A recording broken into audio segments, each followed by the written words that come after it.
ఓం శ్రీ గురుభ్యో నమః. భక్తులకు, శిష్యులకు, సర్వులకు సద్గురుల యొక్క శుభాశీస్సులు తెలియజేస్తూ ఓం నమో నారాయణాయ.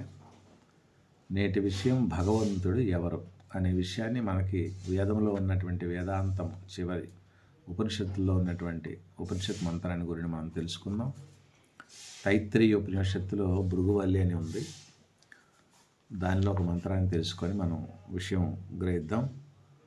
భృగుర్వై వారునిః వరుణం పితరముపససార అదీహి భగవో బ్రహ్మేతి తస్మాయేతత్ప్రోవాచ అన్నం ప్రాణచక్షుస్తోత్రం మనోవాచమితి. భృగుర్వై వారునిః వరుణం పితరం పససార అదిహి భగవో బ్రహ్మేతి తస్మాత్ ఏతత్ ప్రవాచ అన్నం ప్రాణం చక్షు స్తోత్రం మనోవాచమితి. అంటే వరుణ మహర్షి భృగును ఉద్దేశించి చెప్పారు, నాయన దైవ సమానమైనటువంటి భగవంతుడు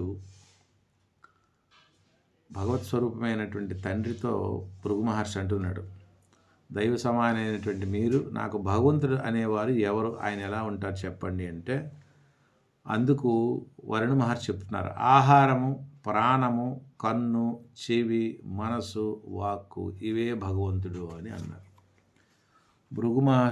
భృగుకి అర్థం కాలేదు. ఆహారం ఏంటి, కన్ను ఏంటి, చెవి ఏంటి, ముక్కు ఏంటి, జ్ఞానేంద్రియాలు ఏంటి, ఇది భగవంతుడు ఎలా అంటే, ఇది నీకు పూర్ణంగా అర్థం కావాలంటే తపస్సు చేయవయ్యా అన్నారు. అప్పుడు ఆయన ఆహారం అంటే దాన్ని పూర్తిగా వివరాలు తెలుసుకోవడానికి భృగు తపస్సు చేయడానికి ప్రయత్నించారు. అయితే అక్కడ ఏమంటున్నారు చూడండి, తగం హోవాచ యతో వా ఇమాని భూతాని జాయంతే ఏన జాతాని జీవంతి యత్ప్రపశ్యభి సంవిశంతి తద్విజిజ్ఞాసస్వ తద్బ్రహ్మేతి స తపోతప్యత సపతస్వ. ఎప్పుడైతే సమస్త ఆధారభూతమైనటువంటి భగవంతుడు, ఆయన నుండే సమస్తము కూడా ఆవిర్భవిస్తుంది, జీవిస్తుంది, లయం చెందుతుంది, ఇలా చెప్పి సత్యాన్ని కనుగొనే ప్రయత్నంలో బాధ్యత భృగు ప్రయత్నం చేస్తూ ఉన్నారు. కాబట్టి అంటే మనకి భగవద్గీతలో కూడా అహమాత్మా గుడాకేశ సర్వభూతాశయస్థితః అహమాదిత్య మధ్యంచ భూతానా అంత ఏవ చ. సకల చరాచర సృష్టికి కారణము భగవంతుడు. మరి ఆ సృష్టిని పోషణ చేసే కార్యక్రమం కూడా భగవంతుడే. చివరికి సకల చరాచర జీవుల్ని లయం చేసే కార్యక్రమం కూడా భగవంతుడే అనే విషయం మనకి భగవద్గీతలో తెప్పేటట్టు ఈ మంత్రం కూడా తెలియజేస్తుంది. అందుకే ప్రయత్నం చేసి పార్వతీదేవి తపస్సు చేసి శంకరులను పొందింది. అదేవిధంగా మరి అర్జునుడు కూడా మహా అస్త్రాల కోసం తపస్సు చేసి అస్త్రాలు పొందాడు.